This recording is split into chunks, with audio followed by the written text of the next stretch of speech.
Para bang teleserye itong buhay ni Mayor Alice Go.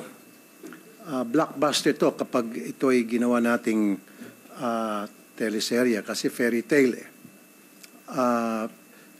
Siya ay anak ng isang kasambahay na nabuntis ng isang mayamang Chinese and then pinalaki sa isang farm tapos nag-aral sa bahay, wala siyang kakilala mga kaibigan, and then isang araw, bigla na lang siyang naging mayaman. 2005 ang delayed registration of birth.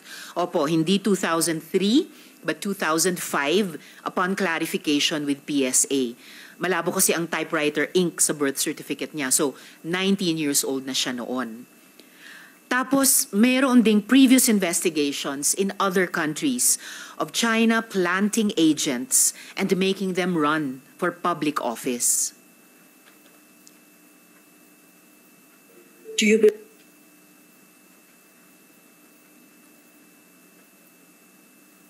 I can tell you that I cannot recall. If, as is reported, that from 2003 to 2015, 12 years long, that if I can't recall, I can't be an active member. Why would we think exempted tayo? Why would we think that in light of the conflicting claims in the West Philippine Sea, magpapadala sila ng assets sa Australia, US, Cambodia, pero hindi sa Pilipinas? Nakagit-gitan nila sa karagatan? Ano tayo special? Padami ng padami na po ang lumalabas na ebidensya. Transnational crime, money laundering, espionage.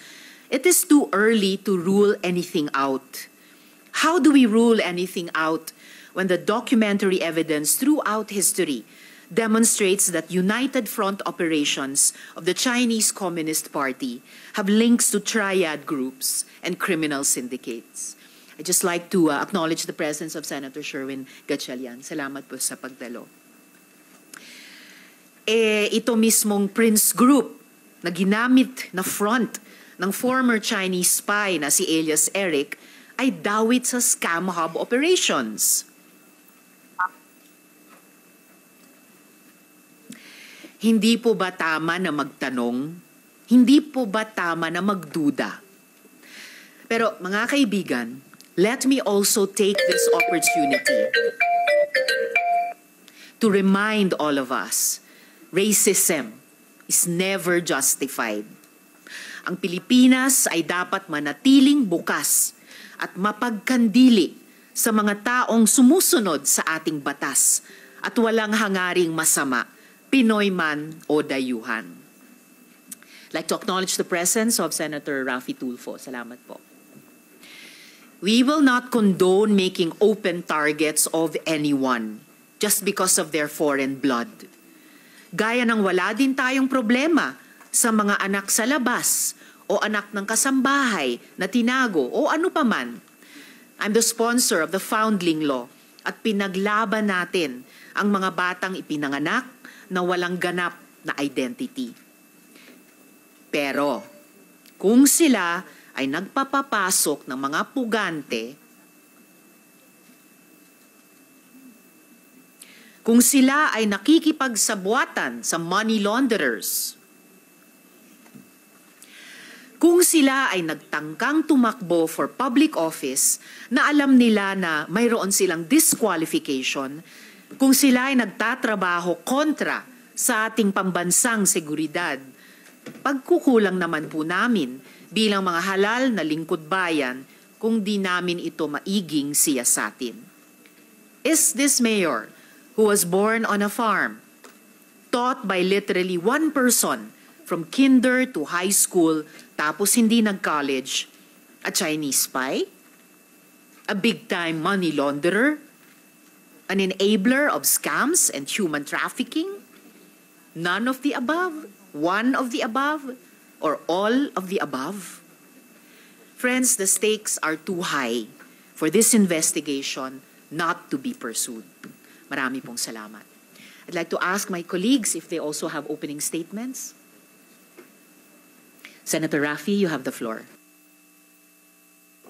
Good morning, Mr. Chair, Madam Chair, Senator Win Gatchalian. I've seen the transcript of the previous hearing in this committee pertaining to the investigation being conducted, and I saw also the videos wherein lumilitaw. Unlike sa Cinderella, merong tinatawag na prinsipe na sumalo sa kanya. Dito, it seems to me that she did it on her own. Maraming butas po ako nakikita dun sa narrative ni Mayor Go. Nag-attend ako dito ngayon para bubutasan ko po. Marami po mga butas doon sa mga statements ni Mayor Go. Hopefully, I have some few questions na kailangan niya masagot. Kapag hindi niya masagot, doon makikita na meron po siya talagang itinatago. Hindi po kapani-paniwala. Marami din po ako, Madam Chair, na request sa committee na ito ipapatawag. Unang-una, ipapatawag po natin ay yung pong midwife na nagpaanak sa kanya. Pangalawa po, nung magpa-file siya ng late registration, sino po doon kung saan siya nag-file ng late registration ang tumanggap. Pangatlo po, Madam Chair, gusto ko pong patawag yung barangay chairman na kung saan nandun yung kanyang farm. Kasi siyempre, if you have a farm and it's not a backyard farm, it's a commercial farm, you need to get a permit para ma-aprobahan yung farm na yon. You have to get a sanitation permit, etc.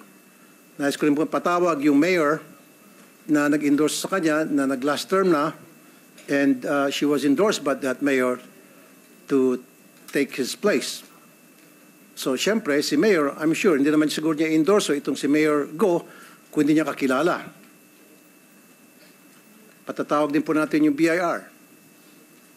Patatawag din po natin yung mga suki niya na pinagbebenta niya ng baboy.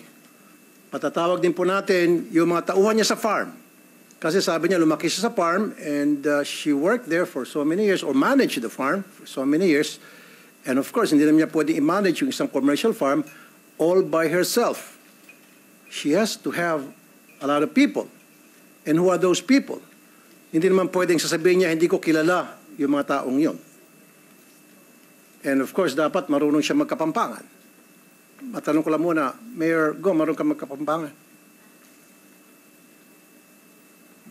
Magandang umaga po, Senator Yes, Raffy, Madam Chairman Senwin.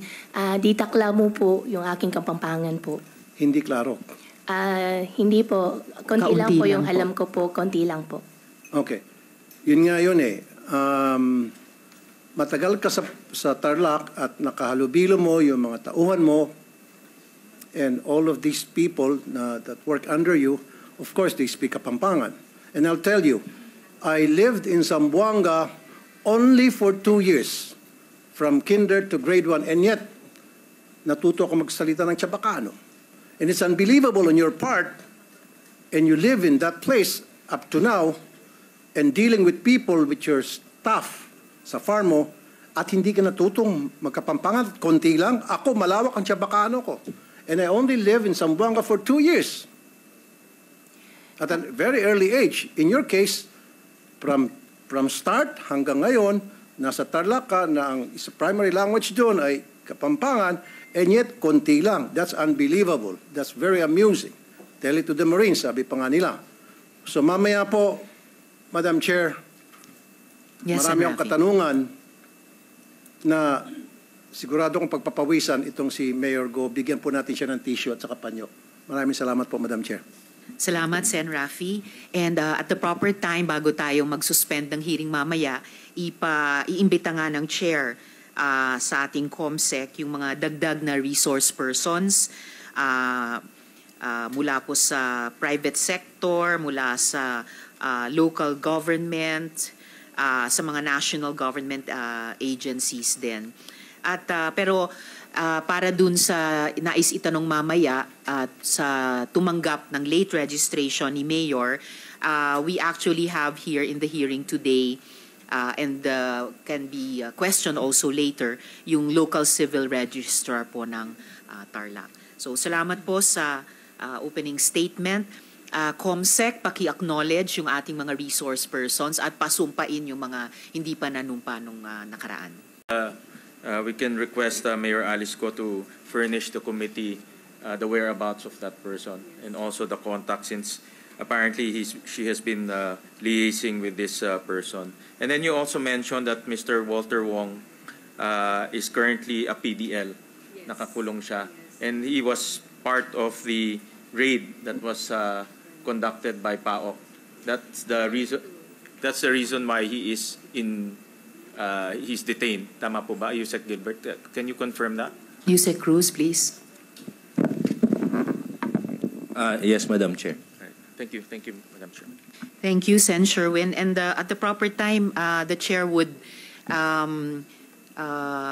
accept a motion from the good Senator with regards how we can secure the participation of Mr. Mendoza in the hearings, if the good Senator desires. And ito nga po, during the hearing, maitatanong din natin, kasama ng maraming tanong, no, kay Mayor Alice Guo, yung whereabouts ni Mr. G. Shu Chan. So, if we can begin continuing questions kay Mayor Alice. Mayor, napakinggan namin yung inyong interview kay Ms. Karen Davila. But I have to ask some of the questions again because it is important that you answer them, Mayor, under oath. Sa sarili nyo nga pong salita, private life ninyo ang mga tinatalakay dito, pero sana rin po naintindihan ninyong hindi maritesan ang pakay ng Senado.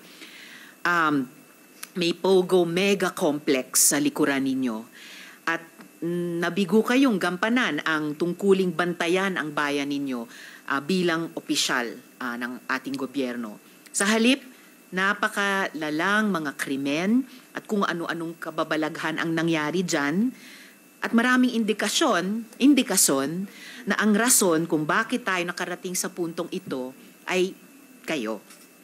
Trabaho po naming alamin ang ugat ng ganitong kasahol at organisadong kriminalidad. Trabaho po naming ilabas ang katotohanan dito. And as a fellow public servant, inaasahan kong sang-ayon kayo dito. Ayon po sa inyong interview, hindi ka lumaki sa nanay mo. Nung nakaraang hearing, sinabi nyo po, at verbatim ito, quote, ang nanay ko po si Amelia Leal, close quote. And we flashed this video earlier. Sa TV interview, nung nakita ko po doon sa birth certificate ko po, yung pangalan po ng aking ina, close quote. Tama po ito? Ano po? Madam Chairman, opo. Okay. At nakita mo lang ang birth certificate mo noong 2005 dahil ito ang taon ng iyong birth registration, correct? Madam Chairman, unang-una po, hingi po ako ng pasensya po sa inyo nang hindi po ako nakasagot po nung nakaraan po ng hearing. Sorry po kay Sen Win din po. Medyo natakot po ako nung nakaraan kasi hindi po ako sanay na marami pong tao, marami pong cameras. Pasensya na po.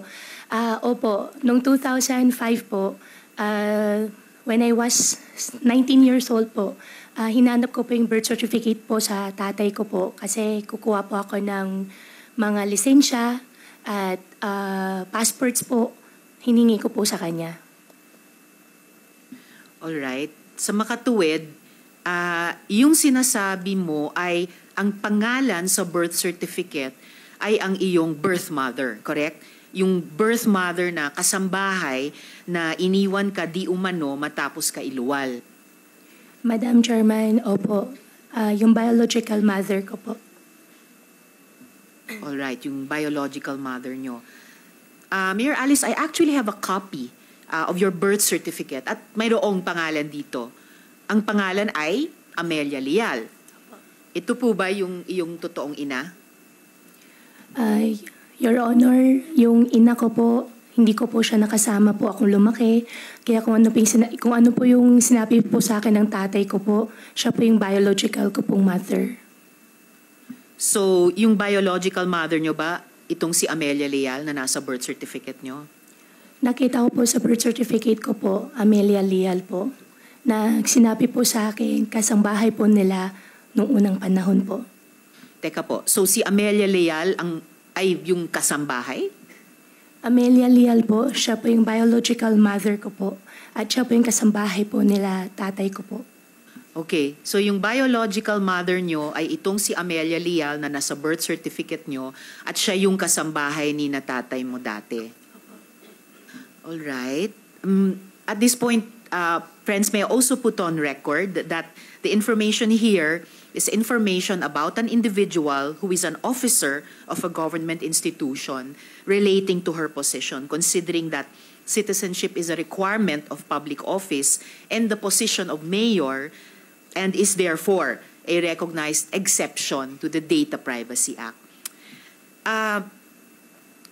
Sinabi niyo po, Mayor, na nalaman mo lang ang pangalan ng tunay mong ina nung nakita mo ang birth certificate.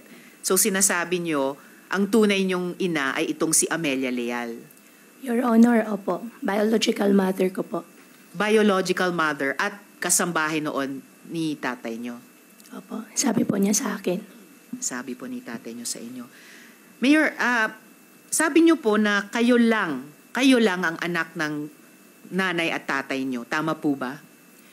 Your Honor, lumaki po ako sa farm. Lumaki po ako na ako po mag-isa. Yung tatay ko po, meron po siya ibang partner.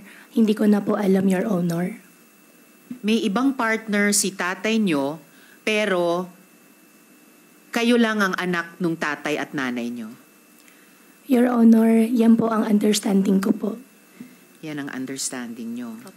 So presumably, kung may mga kapatid ka, sila'y half-siblings at iba ang nanay nila. At ang nanay nila ang legal wife ng tatay mo?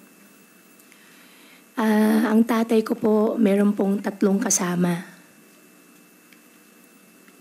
At yung sa 3 kasama, may mga anak si tatay nyo. So half-siblings nyo.